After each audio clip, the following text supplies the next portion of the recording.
श्री गणेशाय नमः। ओम नमः शिवाय। ओम माता पार्वती नमः। प्रियजन मिल हम काशी पहुँचे, दर्शन विश्वेश्वर के पाए। कैसे प्रकटे विश्वेश्वर प्रभु, उनकी कृपा से जान जाए। इस भूतल पर जो भी वस्तु कहीं दृष्टि गोचर होती, वह सच्चिदानंद निर्विकार ब्रह्म का प्रतिरूप होती। उसी परम ब्रह्म परमेश्वर की थी इच्छा एक हुई, मैं हूँ एक बनूं बहुत सा, यह थी इच्छा एक नई। तब वे परम ब्रह्म परमेश्वर सगुण रूप शिव कहलाए। वही शिव फिर पुरुष शिव और नारी शक्ति बन आए। शिव शक्ति ने अदृष्ट रह फिर दो चेतन को जन्म दिया।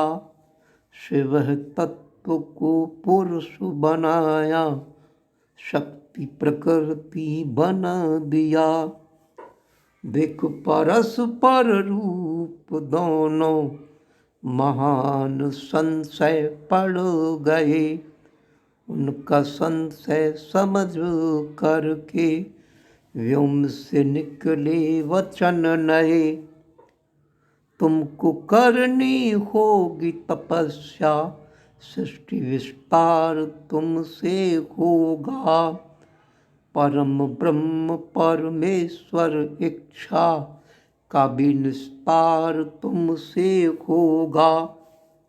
प्रकृति रूपी लक्ष्मी जी ओ पुरुष रूप विष्णु बोले। कोई स्थान तपस्या लायक दिखे नहीं तो मन डोले। निर्गुण के सगुण रूप शिव ने अद्भुत ही एक कार्य किया। परम तत्व के सार से शिव ने पंचकोश शुभ विस्तार किया। उस विस्तार में ही उन्होंने सुंदर नगरी निर्माण किया।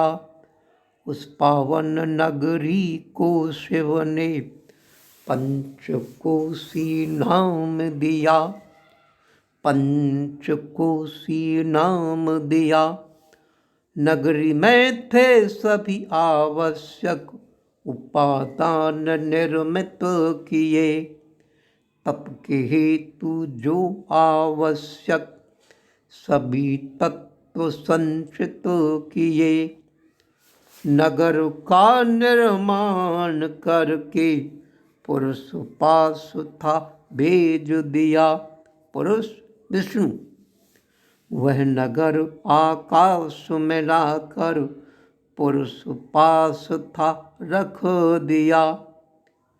तब पुरुष श्री हरि ने नगर में पावन अपना प्रस्थान किया। सृष्टि कामना लेकर शिव का वर्षों वर्षों तप किया। तप प्रभाव से उनकी देह से श्वेत धाराएं प्रकट हुई, जिनसे त्रिभुवन व्याप्त हो गया। जिनसे त्रिभुवन व्याप्त हो गया, दिखाई कुछ भी देता नहीं। बोल उठे तब विष्णु भगवन, प्रभु ये कैसी माया है। इसी असमंजस में था उन्होंने सिर था अपना हिलाया है। एक मणि तब उनके कर्ण से अचानक से निकल आई। जहाँ गिरी वह मणि वहाँ मणिकर्णिका कहलाई। जब पंचकोसी नगरी सारी जलराशि में लगी बहने, तब अपने त्रिशूल पर धारण, तब अपने त्रिशूल पर धारण उसे कर लिया था शिव ने। फिर विष्णु के अपनी पत्नी प्रकृति साथ से शयन हुए, तब उनकी नाभि से एक कमल दंड थे प्रकट हुए। कमल दंड से ब्रह्मा प्रकटे शंकर के आदेश से। उनने रची सृष्टि आकर के शिव ही के निर्देश से। ब्रह्मा ने ब्रह्मांड में 14 भुवन बनाए थे सुंदर। 50 करोड़ योजन जो विस्तृत बतलाते हैं ऋषि प्रवर। भोले भगवान ने तब सोचा, रहे जो प्राणी इनके अंदर, अपने कर्म पास से मुक्ति कैसे पाए वे सत्वर। यही सोच कर पंचकोशी को उनने जग में छोड़ दिया। मानो मानव जीवन यात्रा पथ मुक्ति को मोड़ दिया। यह जो पंचकोशी काशी कल्याण मोक्ष की दायनी है, इसीलिए तो ब्रह्मांड में प्रिय भोले भवानी है, प्रिय यह भोले भवानी है। यहाँ स्वयं हर ने अपनी अभिमुक्त लिंग स्थापना की।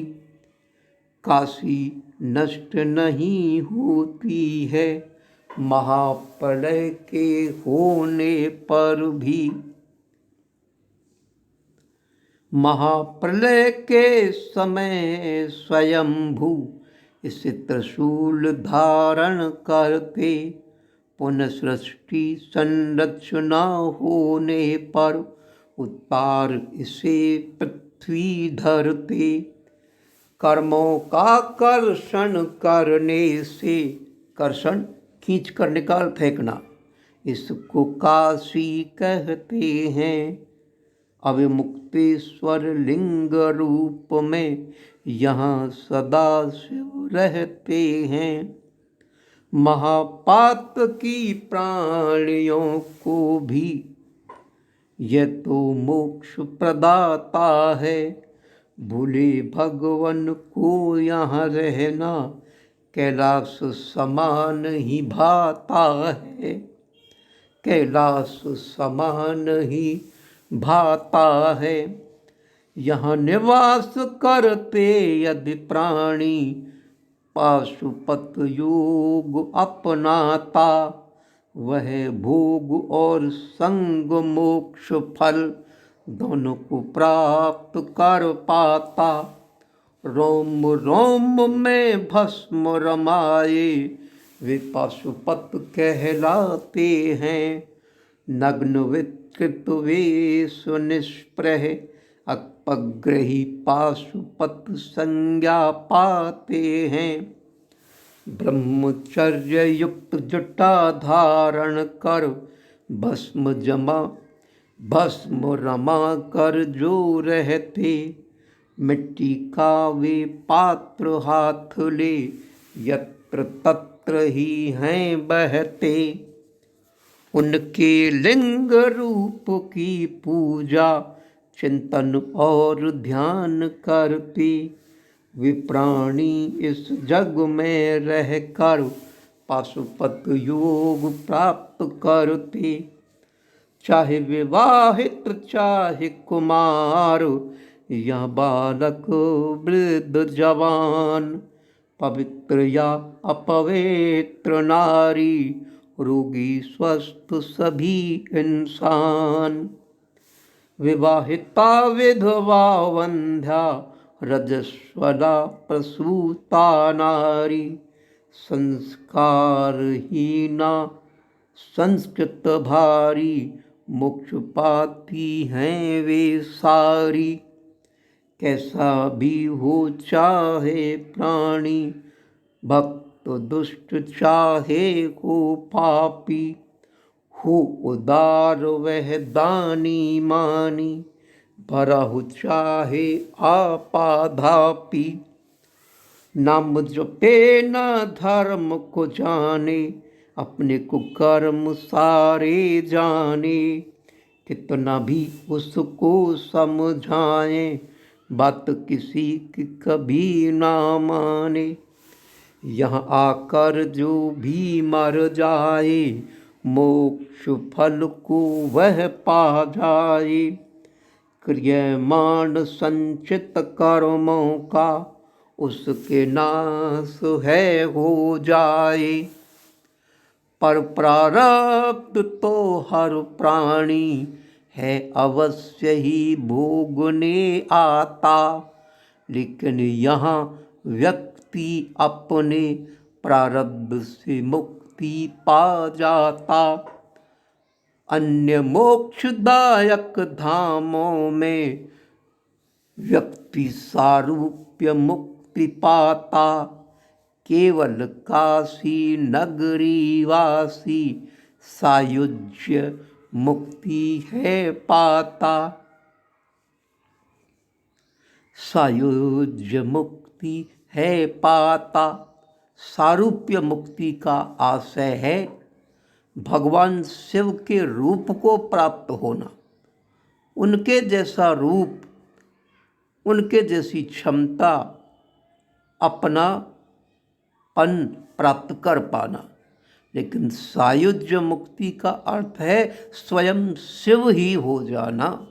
ये अंतर है सारूप्य और सायुज्य मुक्ति में।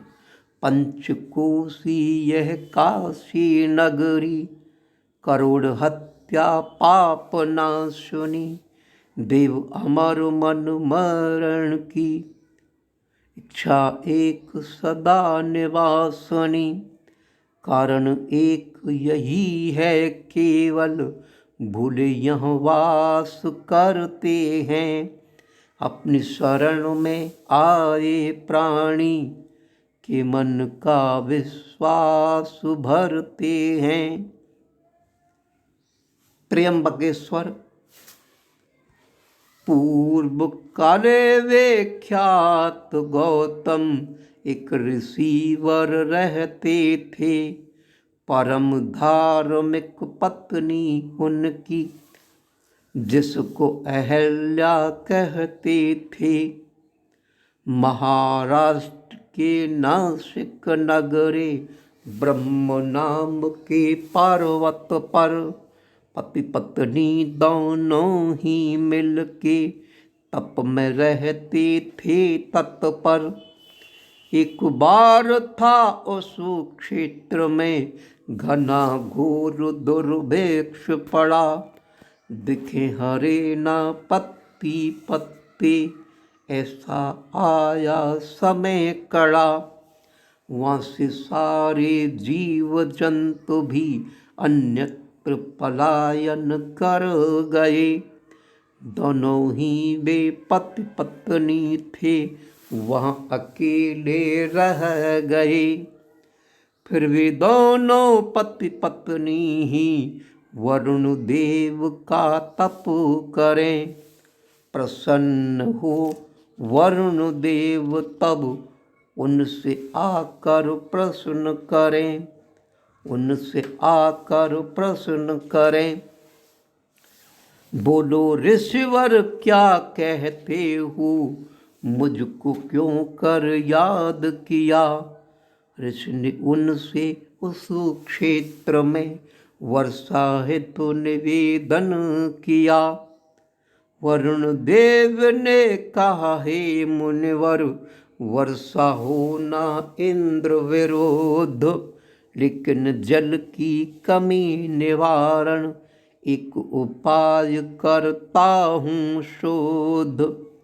एक गर्त बनाओ उसमें अक्षय जल में भर देता, जल का कभी क्षय न होगा, कोई चाहे कितना लेता।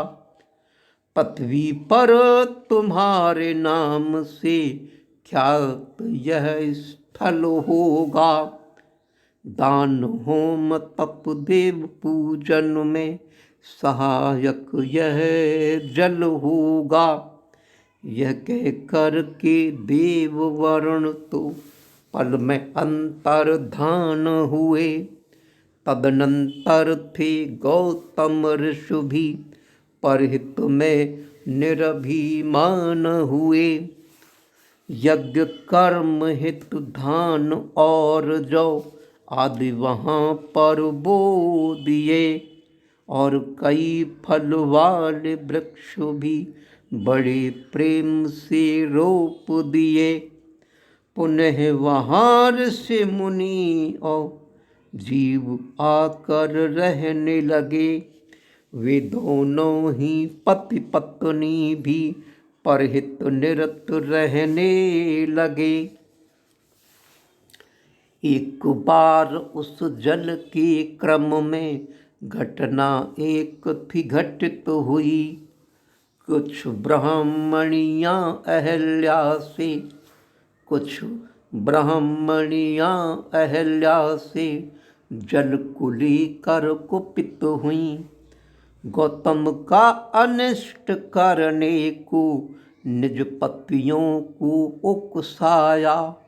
कार्य सिद्ध हेतु सभी ने गणपति के मन में ध्याया, गणपति को मन में ध्याया।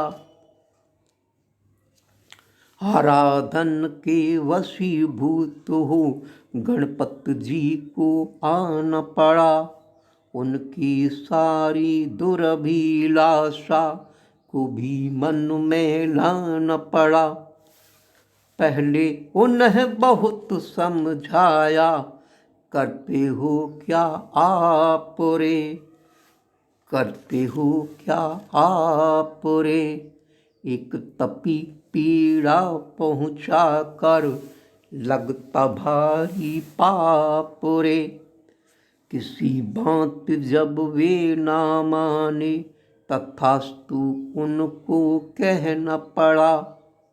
उनको भी कुछ अकरणीय सा कार्य वहाँ पर करना पड़ा। गणेश जी दुर्बल गाय बन उनकी फसल चरने लगे। गौतम लेकर मातृक टहनी उसे वहाँ से भगाने लगे।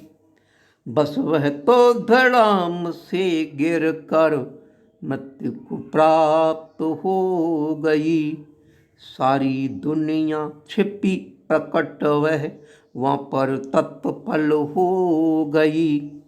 सबने मिलकर गौतम ऋषि पर गौवध पाप लगा दिया। उन सबको सबने मिलकर के तब पत्थर मारना शुरू किया और कहा, यहाँ से निकलो, हमको पाप लगाओ ना। शुद्ध होने हेतु गंगा स्नान करके आओ ना। जब तक को हत्या है तुम पर कोई यज्ञ करोगे ना। यह स्थान पर तुम एक पल भी अब रहोगे ना। 3 बार पूरी पृथ्वी की गिर 7 बार करो परिक्रमा। एक बार तुम व्रत करोगे यहाँ बुलाओ गंगा माँ। 7 बार पार्थिव लिंग स्नान तभी तुम्हारा होगा उद्धार। सुनकर गौतम सब की वाणी, करने लगे सारे उपचार। पर्वत की परिक्रमा करके पार्थलिंग निर्माण किया, पूजा कर्म में साध्वी अहल्या ने पूरे समय साथ दिया। पत्नी सहित किया आराधन, शिव भगवान संतुष्ट हुए। उनकी प्रमथ गण सह आने पर गौतम ऋषि भी तुष्ट हुए। बोले शंकर भोले ऋषवर, आप तो सदा निष्पाप हैं। तुम्हारे साथ छल करके तो उनने ही किए पाप हैं।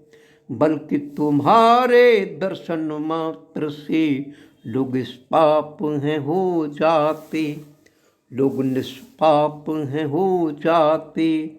फिर बताओ अब तुम्हारे कौन पाप हैं रह जाते, कौन पाप हैं रह जाते। हे शिव मंगल मूल तुम, कार्तिक गौरी गणेश, हमें शरण ले आपनी, कीजे कृपा विशेष। उमापति महादेव की जय, शरणम शंकर शिव ओम, जय जय हर ओम। जय शिव शंकर हे त्रिपुरारी, शरण शरण लो हे कामारी। हे जगदम्बे मातु हमारी, सदा सर्वदा जय हो तुम्हारी। हे शिव गौरी शंभु भवानी, महिमा तुम्हारी किसने जानी।